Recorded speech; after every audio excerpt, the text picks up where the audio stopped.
South Jersey is a place of many climates, and here in the Pinelands, it's one of the coolest. And for this episode of Coolin Off October on the road, we are going to be talking to one cranberry farmer who tells us all about how they're preventing frost throughout the season. Hop on in.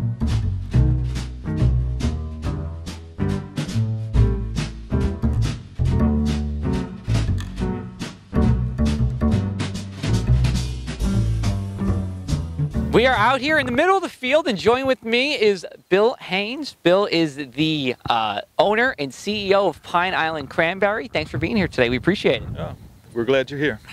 So tell me about what cranberries mean to you. I mean, you've had such a long history in this town and with growing cranberries. Does it still get you jazzed up every year? Oh yeah, I love what I do. And my family's been doing this on this farm for almost 130 years. And my great-grandfather, who founded this company, was in the business for at least 20 years before that. So it's definitely in the blood. We love the area, we love what we do, and we intend to keep on doing it for generations. Sure, sure. And when it comes to just being a part of this town, being in Chatsworth, being a part of the community, how does this farm and how does what you're doing here relate to the people of the town and really for all of Burlington County as well? Well, I mean, we're in the heart of the Pinelands. I mean, cranberry growers, not just us, but the industry kind of makes the heart of the Pinelands what the heart of the Pinelands are. You know, we've contributed to the water supply and to maintaining the forest. We do all of that. We provide employment for a lot of people in the area and outside the area too that are sorting our fruit and turning it into products.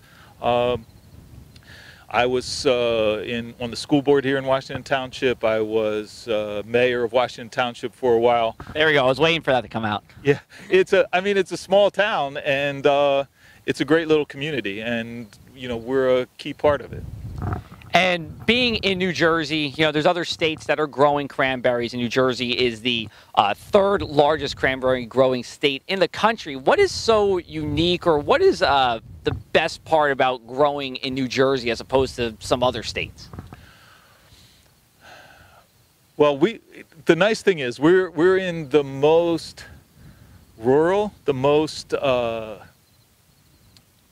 rural part of the East Coast, really. I mean, we're at the center between New York, Philadelphia, Washington, D.C., but this is like, in terms of population, like Iowa. Washington Township is like Iowa, 110 square miles and 700 people. But at the same time, we're close to everything. We're an hour and a half from New York. We're an hour from Philadelphia. We can go to the shore. We can go to the Poconos. I mean, it's for quality of life. I don't want to insult the people from Wisconsin, but I think mostly New Jersey people are watching this, so it's okay. Where they grow cranberries is very pretty, but they are in the middle of nowhere. So in that way, it's great. But we've got the best of both worlds, really, here, and it's a great place to grow cranberries. We have the right soil, the right climate, and the right water supply. And we're going to talk a little bit about how the soils and the climate of the area brings frost and what he is doing all throughout the spring and even the fall here now to prevent frost in just a little bit.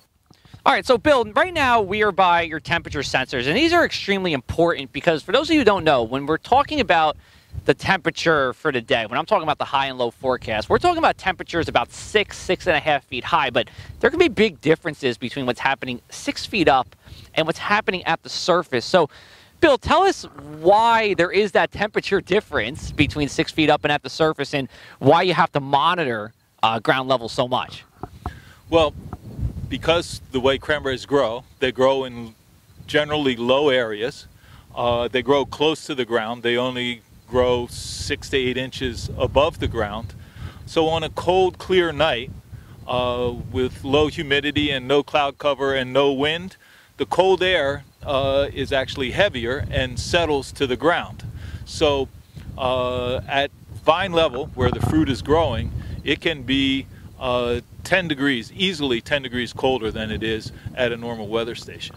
And it's interesting you said 10 degrees because the National Weather Service actually starts issuing frost advisories at 36 degrees. And for here in the Pinelands, we see our first 36-degree night. Now, this is at, again, 6 or 6.5 feet up in the middle or later part of September. So when do you start worrying about, okay, we can start seeing our first frost here in the cranberry bog? Well, really, I mean, we start worrying about this in the spring. The cranberry bogs are flooded all winter long to protect from the winter cold. We take it off in April, and actually April, May, and June is when we're most worried about frost because the buds in April and May are very susceptible, and as they develop and they get more and more tender. And then in June, when they come into bloom, the flowers are extremely vulnerable. So we're paying attention all the time. We're taking dew points during the day. We're monitoring wind. We're monitoring clouds.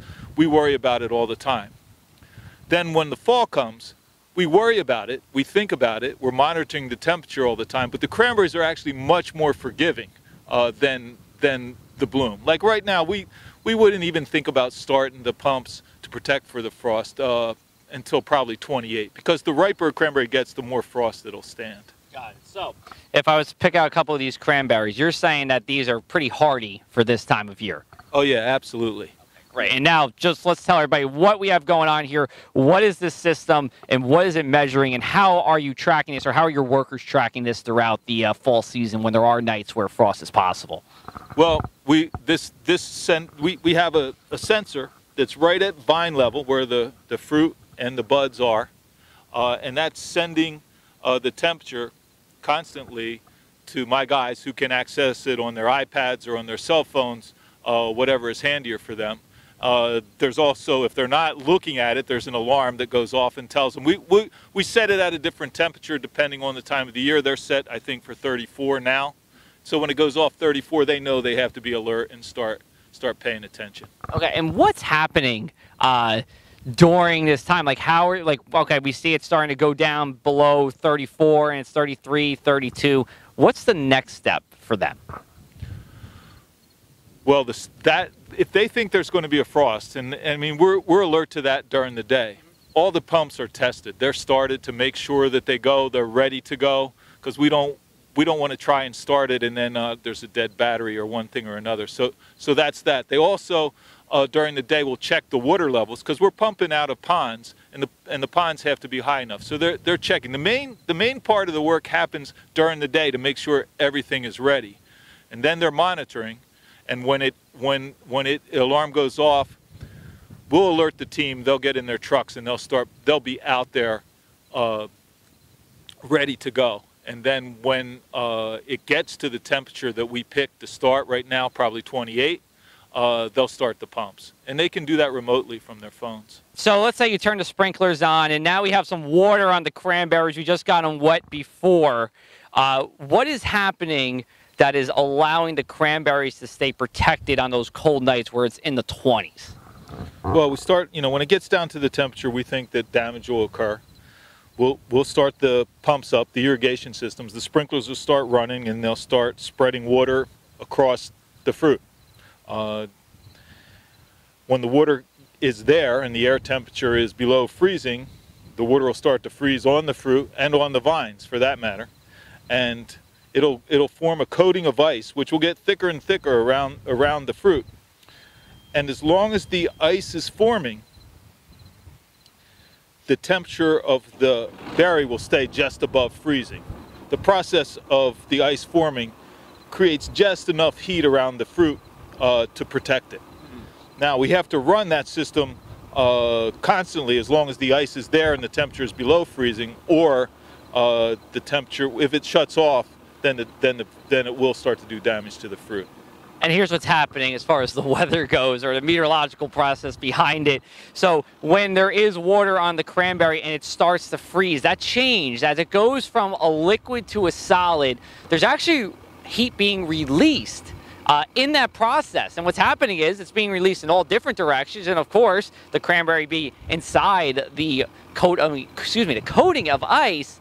It helps keep it a little bit warmer. So it's a little bit of a warm blanket. It kind of seems maybe a little weird to think that ice is helping to keep cranberries warm, but it is actually doing just that. Bill, now when you have those mornings when the temperatures start rising above and then we start heating up again, when do we expect to see a lot of the cranberries ready for harvest here? Well, as soon as if it's a bed that we're going to harvest that next day, we will start, we'll take the sprinklers out and we'll start flooding the bog, and we can start picking that next morning. So very quick afterwards. Okay, great. Last question for you. What's your favorite type of way to enjoy cranberries? Well, I'm unusual because I'm a cranberry grower, and so I like them raw. And tell everybody how it tastes when you're eating them raw. What's the kind of texture? What's the flavor with that? Well, the texture is they're crunchy. They got a nice snap to them, and they're a little tart. You know, I won't kid you, they're a little tart. Bill, thank you so much for the time. We really appreciate it. Thanks so much.